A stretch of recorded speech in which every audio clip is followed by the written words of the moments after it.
एक बार की बात है, एक राजा तलवारबाजी कर रहा था तो अचानक से उसके अंगुली में कट लग गया। तो पास खड़े मंत्री अचानक बोल उठे, राजा साहब चिंता ना करें, जो होता है अच्छे के लिए होता है। यह सुनते ही राजा को गुस्सा आ जाता है। राजा उस मंत्री को कारागृह में बंद करने का आदेश दे देता है और बोलता है इसको फांसी पर चढ़ा दिया जाए। यह सुनकर मंत्री घबरा गया। उसने राजा से निवेदन किया, महाराज मैंने आपके यहाँ इतने वर्षों तक काम किया है, क्या आप मेरी अंतिम इच्छा पूरी नहीं करेंगे? राजा बोला, ठीक है बताओ क्या है तुम्हारी अंतिम इच्छा?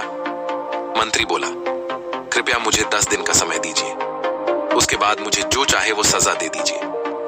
राजा ने उसकी अंतिम इच्छा मान ली। राजा दूसरे दिन अपने सैनिकों के साथ जंगल में शिकार पर निकला। जंगल के बीच में राजा अपने सैनिकों से बिछड़ गए और रास्ता भटक गए। रास्ता ढूंढते हुए राजा वनवासियों के बीच पहुंच गए, जो बलि देने के लिए किसी को ढूंढ रहे थे।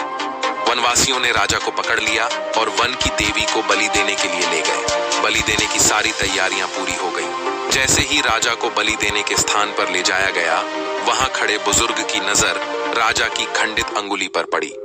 उसने आवाज लगाई कि ये तो खंडित है, इसकी बलि नहीं दी जा सकती। तो वनवासियों ने राजा को छोड़ दिया। राजा जैसे तैसे वहां से निकला और अपने राज्य पहुंचा। सबसे पहले कारागृह में अपने मंत्री से मिलने पहुंचा। राजा ने मंत्री से कहा, आपने सही कहा था, अगर मेरी अंगुली नहीं कटी होती तो मैं जिंदा नहीं होता, यानी जो होता है वो अच्छे के लिए होता है। राजा ने फिर पूछा, मेरा तो फायदा हुआ, लेकिन आपका कैसे फायदा हुआ? मैंने तो आपको सजा दी। मंत्री बोला, मैं आपके साथ शिकार पर हमेशा रहता हूं, उस दिन भी रहता, लेकिन मेरे खंडित नहीं होने के कारण मेरी बलि चढ़ जाती, इसलिए मेरे साथ भी जो हुआ अच्छा हुआ। राजा प्रसन्न हुआ, लेकिन छोटी सी बात पर मंत्री को सजा देने का दुख भी हुआ। इसलिए राजा ने मंत्री को कारागृह से निकलकर फिर से अपने साथ रख लिया।